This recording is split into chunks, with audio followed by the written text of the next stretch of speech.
going on, Jerome's? So I feel like it's ultimate privilege, absolute and ultimate privilege, that the main talking point for Vikings fans most of this offseason has been who's going to be the backup quarterback, who's going to be QB2. I feel like if the largest personnel question mark on your roster is who the backup quarterback's going to be, I feel like that's a pretty good first world problem. Those are champagne problems, baby. Hopefully the Vikings will be popping some champagne after the Super Bowl win a little bit later on. Right? But it all comes down to Kevin O'Connell. Right? And KOC, yeah, you know me, has developed this reputation as the quarterback whisperer. That's why we're so bullish on him. J.J. McCarthy is going to work his ass off, threatens every single blade of grass, great in the classroom, great on the field, and it just feels like we're on the precipice of something great. And Vikings fans, I feel like Vikings fans, we're so jaded that we don't want to accept it. We don't want to accept that we have a quarterback who has the potential to win Super Bowls because of, not just win a Super Bowl with, but win Super Bowls because of, paired up with the perfect coach for him, and they could be together 10, 12, 15 years. I feel like we're not ready for that. Oh, yeah, Justin friggin' Jefferson, by the way, is who he'll be thrown into. And also a revamped offensive line, a good running game, a hellacious defense opposite of him, yada, yada, yada, yada. All that. But when it comes to quarterback, too, I'm not overly worried. And I know everyone and their mom, what about Rodgers? Shut up. That's all I got at this point. Hey, Dan Rossini, hey, we have to come to grips with shut up. No. John Krasinski, the basketball guy, hey, fanboys, shut up. So Mike Silver 50, shut up. Anyways, but all the other backup quarterbacks flying off the shelves. Oh, Flacco goes to the Browns. Oh, Jabroni Brisket. Oh, Josh Dobbs. Oh, Mariota. Oh, they gone. They gone.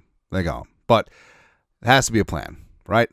And even if it comes down to, hey, Brett Rippin-Ass is our backup quarterback, or we're going to draft a rookie, I trust it because not only are they surrounded by elite talent, as we said ad nauseum, J.J. McCarthy is walking into the best situation for a first-time starting quarterback in NFL history. And you could say that's hyperbolic. It's not. Point to me a better situation. Okay, maybe Mahomes in 2018. But either way, it's got to be pretty damn close. And it comes down to they're going to have amazing coaching.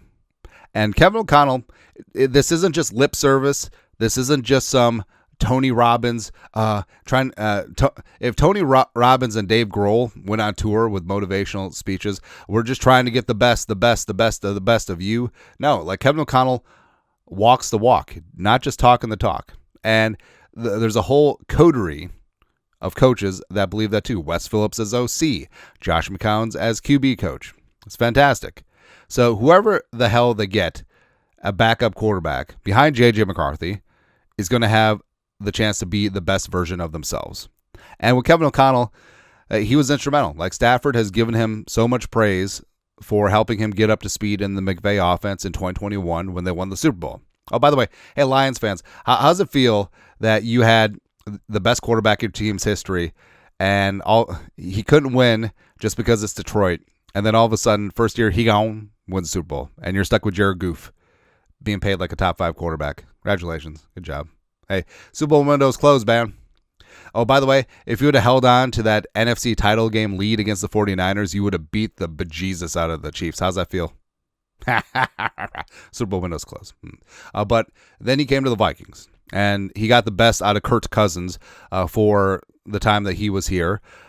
After he went down with an injury, Nick Mullins almost had like 2 400-yard games. Like Nick Mullins, someone scoring 4 touchdowns a day. I don't know which team, but I'm throwing 4 touchdowns a day. The Passionate, not knowing any of the plays or his teammates, playing some good ball.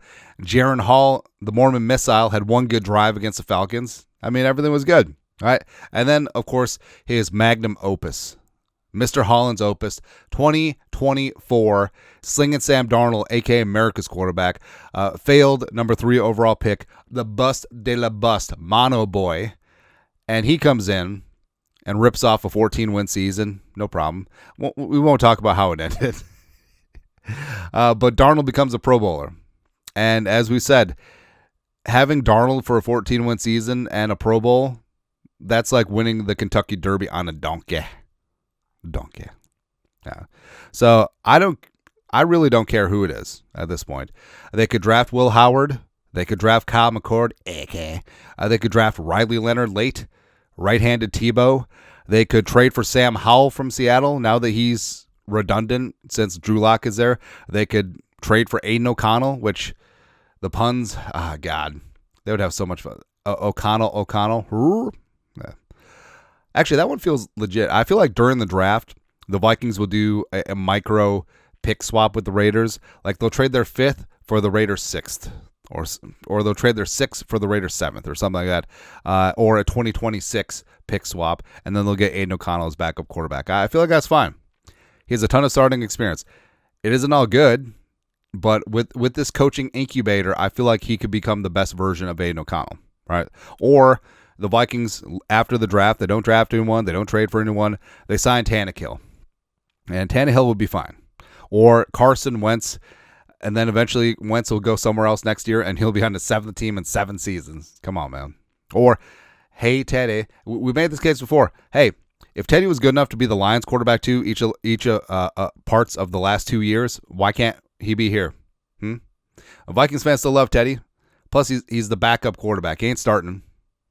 Anyways, but maybe it is a spot where it is Brett Rippon ass. And remember, Brett Rippon played well in preseason for the Bears last year. The Vikings picked him up, added him to the 90-man roster, let go of the Mormon missile, and there was even scuttlebutt at the end of last season that they trusted Brett Rippon more as quarterback 2 than they did Nick Mullins. Right? So all these plans. Oh, they could have brought back Darnold. Oh, they could have brought back Daniel Jones. They could have brought back Nick Mullins. Didn't happen. Whether they have a plan or not, I'm sure that they have plans and contingency plans and fallback plans because that's what Quase's MO is, flexibility and options. But even if they don't, whoever the hell they get in there, I trust Kevin O'Connell. And more importantly, I trust everything around this quarterback. They can run the ball. They're going to have a greatly improved offensive line, notably the interior offensive line. Jefferson, Addison, Hawkinson, Naylor, you're good to go. Right? And also, McCown and Wes Phillips, don't sneeze at that. So whoever the hell they get, I'm all in. And I just know that whoever they get, whether it's a veteran, whether it's a trade, whether it's a draft pick, they're going to be at their best because of Kevin friggin' O'Connell. That's what we do. That is what we do. Anyways, I don't know what we accomplish, but that's it. That's it. Let us know your thoughts, our thoughts, comment section. Subscribe for daily Vikings takes. Want to support the work? Put a little something in the Venmo. But until next time, Skol. I have production value.